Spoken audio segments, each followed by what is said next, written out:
You're listening to Healthcare Now Radio. Stand by for This Just In, the latest in healthcare innovation and technology trends with your HIT advisor, Justin Barnes.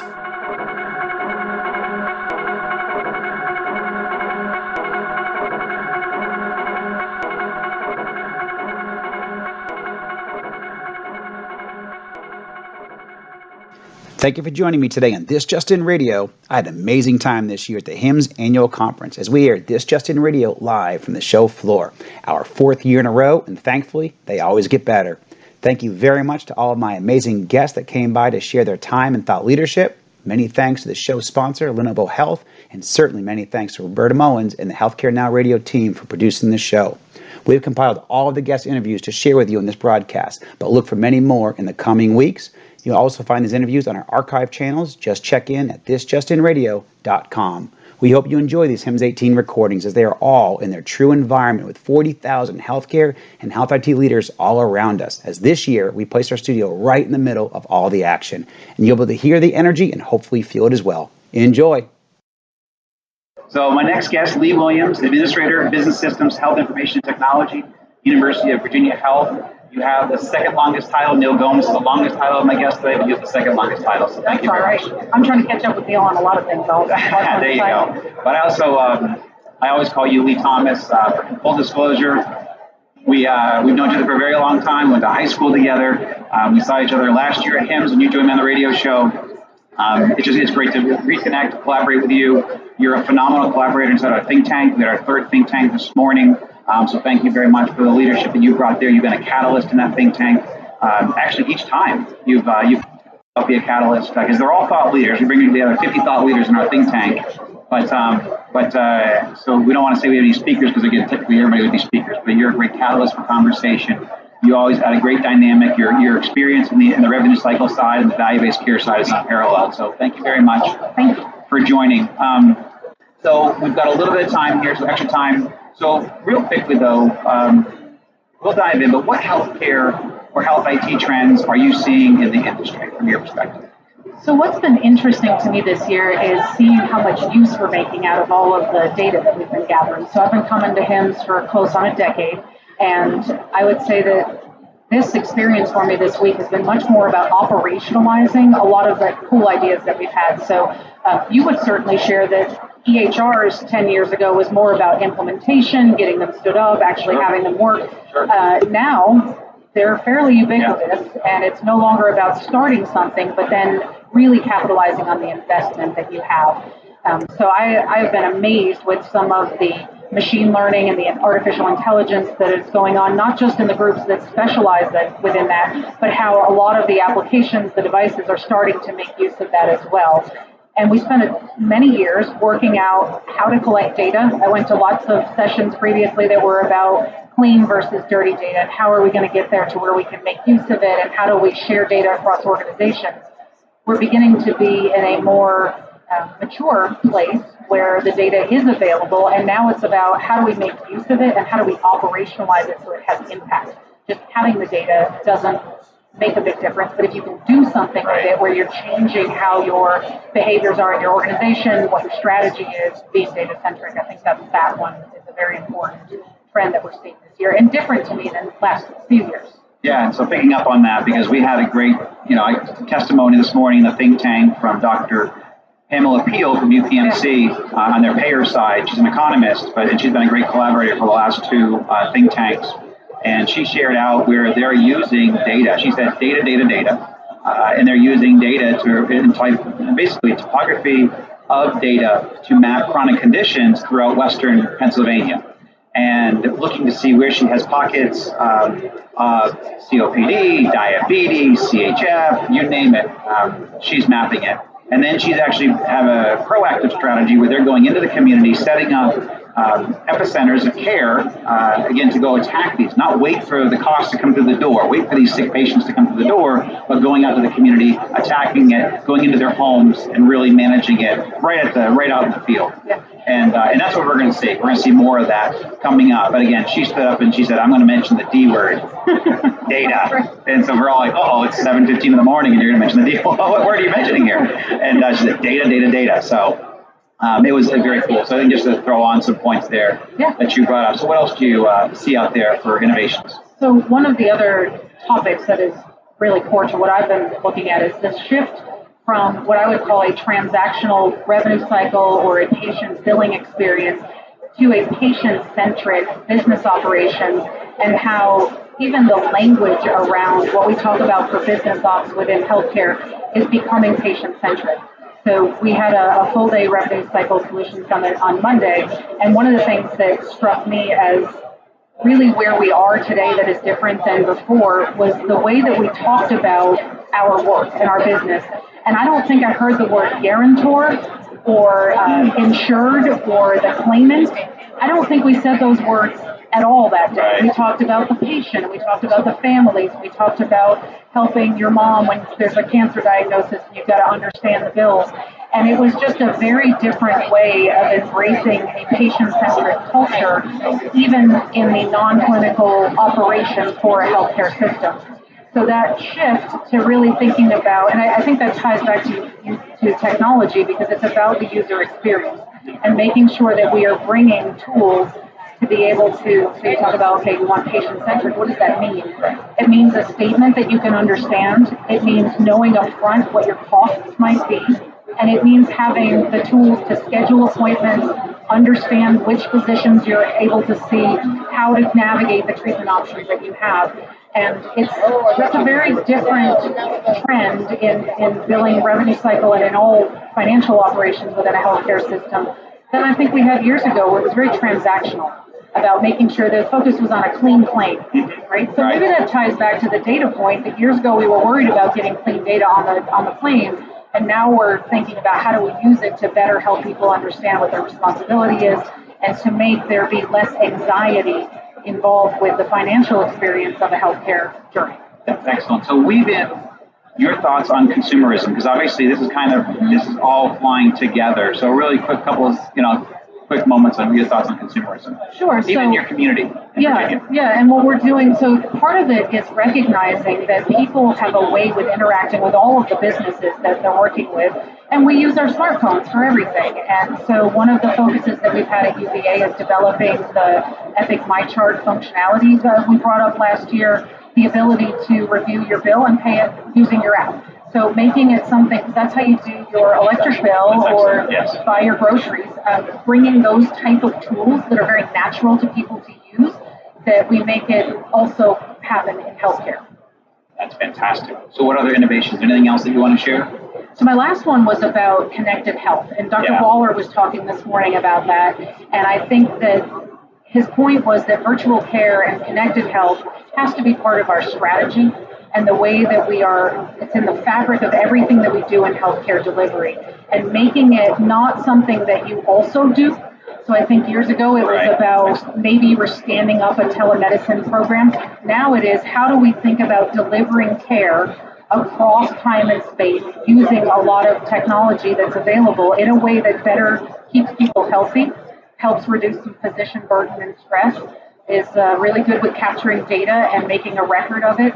That new way of thinking about the technology becoming part of your strategy and the way you deliver care, instead of saying, I have a tool that I do this with, and that's a service line that I have. It does. That's excellent. Yeah, and I will say, because you brought up Dr. Waller, so again, that was from our think tank, and I do want to let everybody know that we will be sharing over the next couple of weeks about 60 best practices, 20 from value-based care, 20 from connected health, and 20 or so from virtual care. We'll be sharing that out with everybody. We're sharing it. HIMSS will be doing a couple pieces on it, but then also health data management. So I want to give them a shout out. They've done a great job. They saw all these best practices, and they're publishing them over the next, Diana Manos and the team there of Health Data, HDM, Health Data Management. We'll be publishing all that out there. So a lot of what Sylvan talked about this morning, a lot of the best practices you came up with. So looking at, that's at a high level, looking at some of the innovations out there. But what are some of the strategies now on the implementation side that you see that you'd be implementing at the University of Virginia Health? So I think that's an interesting question. I'll get to some tasks that we're doing, but one thing that I've been hearing a lot this week, and I think is integral to how I do the work, our teams do the work at UVA, is really figuring out how to make use and get value out of the things that you're putting in place. So rather than trying to do 17 new things, do the 3 things that you invested in already really well. And we talk about 80% people in process, 20% technology, and 100% culture, right? So I think that overall, regardless of what you're talking about, implementing patient statements through an app, or if you have our telemedicine program in Virginia is amazing, and they are just stood up new stroke connectivity with remote areas and finding ways to deliver care differently, but then really focusing, once you make a plan and say we're going to do this, that you take the time and the resources to really make it go well. Because too often we're racing on to the next thing and haven't really made doing that new work or using that new technology part of the way that you do business. And that's where the culture comes back and kicks it out and says, I'm going to go back, revert to the way I was before. No, completely agree. So in our closing couple minutes, what would you recommend specific best practices then that you've noticed or that you're starting to deploy? We spoke about some of them in the think tank, but what would you share with my audience? So are you talking about ways for people to get involved? On value-based care, maybe. What are some specific maybe best practice that because you guys talked about the balance? Well, one that you shared is the balance of engaging value-based care models, knowing you're still working in fee-for-service, but also you've got to put your toe in, you've got to take it seriously. But it's really that fisherman story about being so. I got a couple minutes, so go ahead and tell us. At a real high level. I'll have to give credit to Joe Pfeiffer again because it's his story. So the president of HFMA tells a story about the journey from fee-for-service to value-based care being like when you go fishing. And if you've ever gone fishing, one of the best times for that is when a storm is coming. Because the fish, when the pressure's dropping, it starts to get cloudy, if you're out on the lake then, or even ocean, the fish will be fighting more heavily. And that's really what we're living in right now, is we're still in a fee-for-service environment. The base of revenue is coming from having inpatient and outpatient volumes. You want to make sure you've got market share, you're turning people through your facility. And at the same time, we talk a ton about value-based care and how do we migrate from the fee-for-service to value-based care. And that really is, when do you know when to pull up and stop fishing and say, okay, it's going to be, the storm is here, and it's no longer safe to just keep pulling them out this way. I've got to get into shore and do my business a different way. So some of those things are just figure out for your organization. Yes. We talked about having data. Look at what the scores are that are important to your business. So a physician orthopedic practice will have different metrics that are important than an acute care teaching hospital. What matters for your organization and your business, and then pick a few to work on and decide maybe what are those ones that are the worst outcomes that you're getting according to the metrics and the scores, and where do you want to start putting in some resources. It could take years to actually turn around a program to say we're going to get 30-day readmissions down to 4% or something. That could be a multi-year strategy. And it might be the right time to think about, is there enough tank in the motor to get us back to shore? And when do I pull up the fish bait? When do I stop? So that you start making that transaction and you're not caught flat-footed in the rain when the switch actually happens. Excellent analogies. I love that. And actually, you bring up a good point, because this is what UPMC and partners both this morning, the think tank, brought up, is they're, for the most part, they're still in fee-for-service, but they're operating like the value-based care, and they're doing the right thing. And so they are, when it does hit, they're going to be ready because, again, they're operating in a kind of a balanced way, but leaning towards value-based care. Yeah, and where is that aligned with your organization that, we are an organization that does well with which thing, and then work on that, not because some program said that's the incentive program, but because it's intrinsic to your business. Get really good at it and find those priorities for your organization. Fantastic. Leigh Williams, thank you very much for joining me on stage today. You're wonderful. You're always a great guest. Thank you, Justin. Great to be here. Thank you. Thank you all.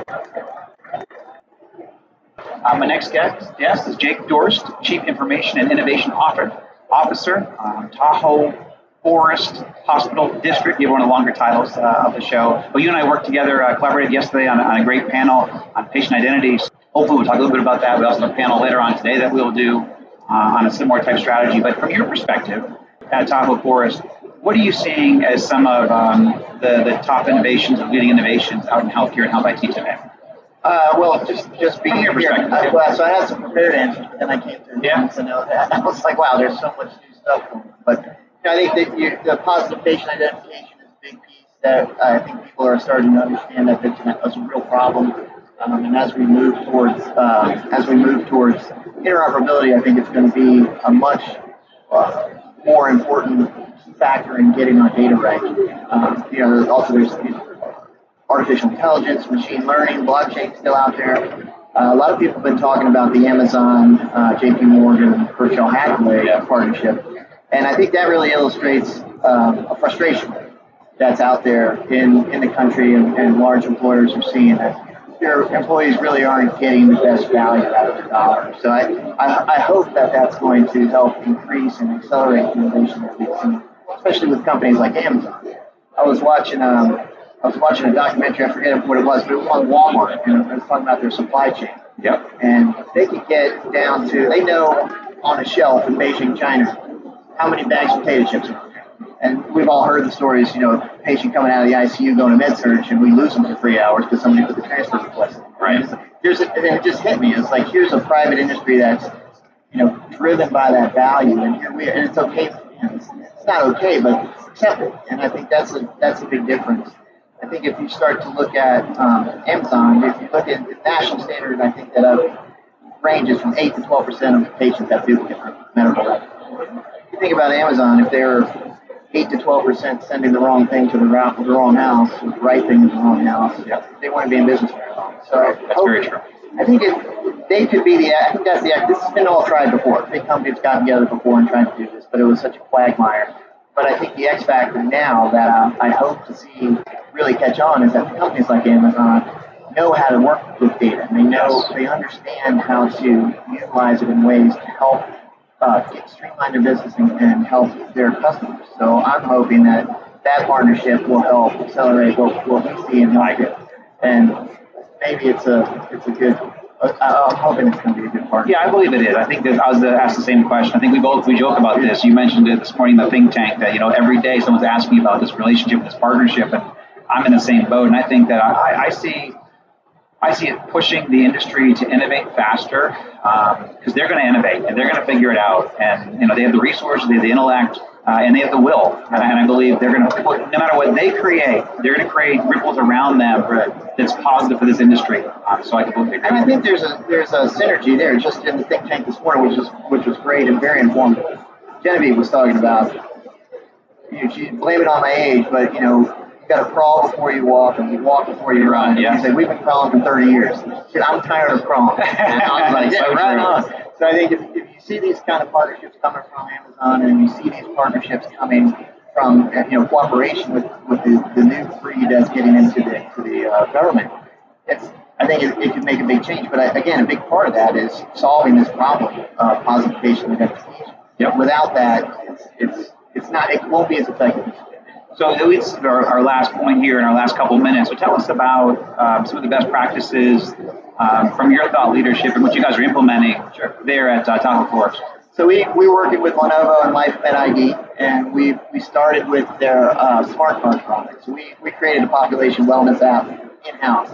In-house, it's a local developer. I'm blessed in the Tahoe, Truckee region where we have a lot of Silicon Valley developers that have retired early. Beautiful area too. Yeah. But they have a lot of life and work left in them, so they're looking for other things to do. So we've partnered with a local company that helped us really ingest our claims data. We're self-insured. So we wanted to really work towards making our own employees healthier and risk stratify them. And in that process, we also want to make sure we were identifying them correctly. And that's why we partnered with LifeMed ID. And we branded a smart card with our Blue Life program, so our wellness program that we have. It was a good branding exercise to get out to the community. We've recently switched our EHR to, we're working with Mercy Technology Services out of St. Louis. Yep. We're 120 days into our go live. And you're here. That's amazing. That's a rough track no matter what EHR you adopt. So. Mercy was a really good partner and helped us accelerate that acceptance and working on a well-vetted system. So we're going to double down, hopefully, when we're working with LifeMed ID. and we're going to start working with biometric positive patient identification, BYOID, where you can bring your own ID and make people feel comfortable with and the things you carry in your wallet or your purse every day. We want to be able to incorporate that into our system. It really comes down to patient safety. And I was speaking at our, the lunch and learn yesterday. Yeah, it happened in Kenya, but there was a case recently that two people came into the hospital. They both had neurological conditions. One had a clot. They ended up operating on the wrong guy, brain surgery for 2 hours. Couldn't find the clot. Amazing. Figured out this is the wrong guy. Right. The press release though said the patient's recovering nicely. Great. Oh wow. So I think those are the things that we're doing at Tahoe Force. We're trying to really work towards population wellness, do the right thing by our patient, keep them protected and safe, and cut down on Medicare fraud and just fraud in general. Oh yeah. That's fantastic, and you're spot on, because even in the think tank this morning, in what TEFCO went with a positive patient ID, I mean, you're on the right track. You're tackling things long before, and that's why you're in the think tank and you're a leader and you're doing well, is because you're tackling things before the rest of this country really is, and we're going to tackle it as a country. I think we have to. We have to. Yep. Well, Jake Dorst, thank you very much for joining me on air, my friend. Yes, thank you. Am I going to say this right? Jethwani? Jethwani. Kamal Jethwani, Senior Director for Connected Health Innovation, Partners Healthcare. Thank you very much, my friend, for joining us on air live. And thank you for joining the think tank this morning. You're a great addition, and the camaraderie that you, partners and UPMC had in the room was excellent. And it's great to see leaders support each other and just kind of living and getting excited about what each other's doing. We like each other in private. Yes. It's a public face. Love it. That's great. So what are some of the healthcare and health IT trends that you're seeing in the industry from your perspective, at partners and what you're doing? Yeah, I mean, I think so. I've been in the digital health space for the last 10 years now, and so it's a little bit before some of the other people came in. And the two trends that are surprising me are I'm pleasantly surprised by in the recent past have been consumerism. That's number one. So our consumers actually coming to us and saying, why can I get a restaurant table much more easily than I can get an appointment in the hospital? Right? And where's my open table for MGH? And along with that, all the other things, right? So where's the access? Where's the convenience? Why do I have to wait 38 minutes in the waiting room and then see someone for 10 minutes and then still not get my medication on time?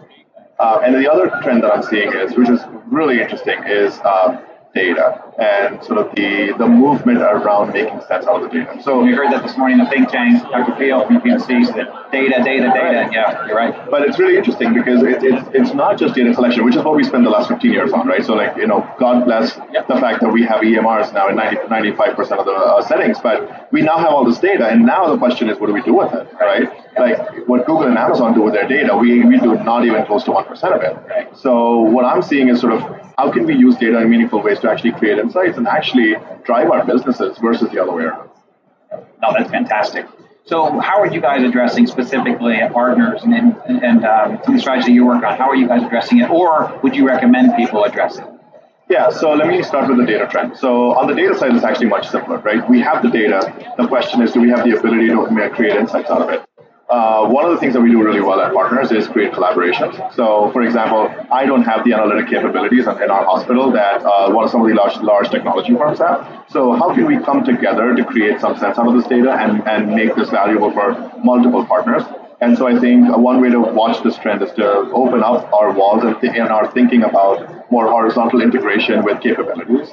The second thing I'll say is interoperability. So a lot of one of the problems that we're also seeing with the data is there's so much data, but there's also so much noise. Sure. And it's so difficult to bring all these data points together. So devices or technologies that actually are able to bring these together and work with other devices and not create more barriers are better for us. And we're actually going to be more open to those and adopting those. A great example is a company that I actually saw here and I'm working with called Vital, where they do 5 different vital signs, all normalized in one. It's great. And those are more of the kinds of things that we want to see. So that's how to address the data side. On the consumerism side, we just have to all get together and simplify, right? So simplify, delete what we don't need in a way to make this more patient-centric versus provider-centric. That's fantastic. So on that side of the house, what are some of the best practices that you might recommend for people to look into, whether they're a large health system or even to engage consumerism? What would be some of the best practices that you would think that you share? So one of the things that we're doing, and I don't have solutions, I have methods, right? Okay, so the method is well, one of the principles we've adopted now at Partners is co-design and co-creation with our patients.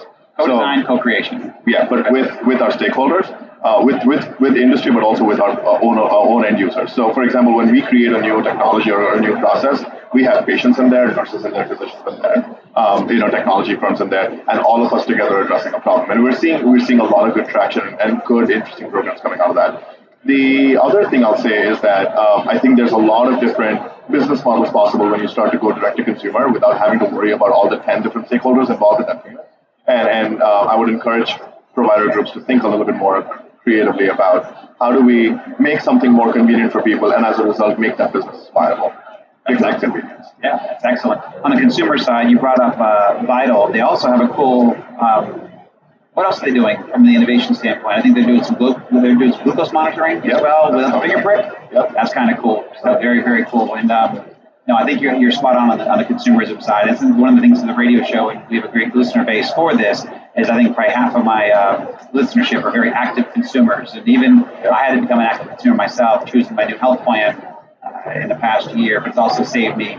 I pay 80% less for my healthcare costs in 2018 than I did in 2017 because I became a consumer. Right. And I think everybody hear our voices, the earshot of our voices, should begin to engage healthcare that way. And one other thing for both these trends on the provider side is something we struggle with, but we should get better at, is to try to shift the mind frame and the culture of our providers to be able to adapt to this, right? So we're not used to treating people like consumers, or we're not used to looking at data. When our patients come in and say, I want to send my Fitbit data to my provider, but my provider doesn't know what to do with it, it's our job as providers to be like, okay, let me figure out what I want to do with it because this is the right thing to do.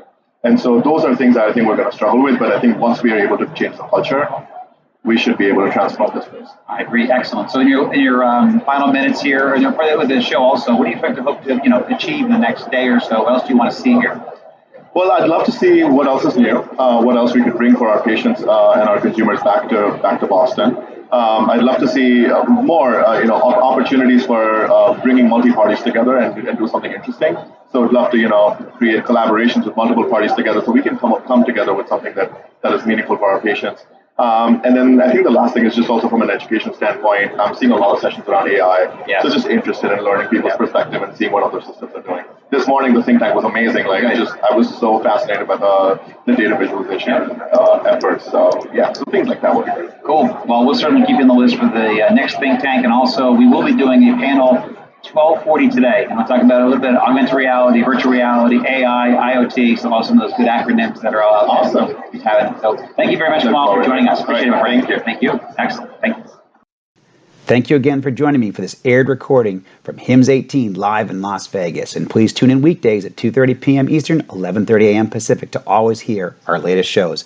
As always, you can track me on Twitter at HIT Advisor and use the hashtag ThisJustinRadio so we can respond to your comments from the show. If you miss any of this episode or want to hear more, all of my radio shows are posted at thisjustinradio.com as well as on Apple iTunes, SoundCloud, iHeartRadio, Spreaker, Google Play, and TuneIn. Also, check out the new website we've launched at justinbarnes.com. Thanks, everyone. Have a terrific week.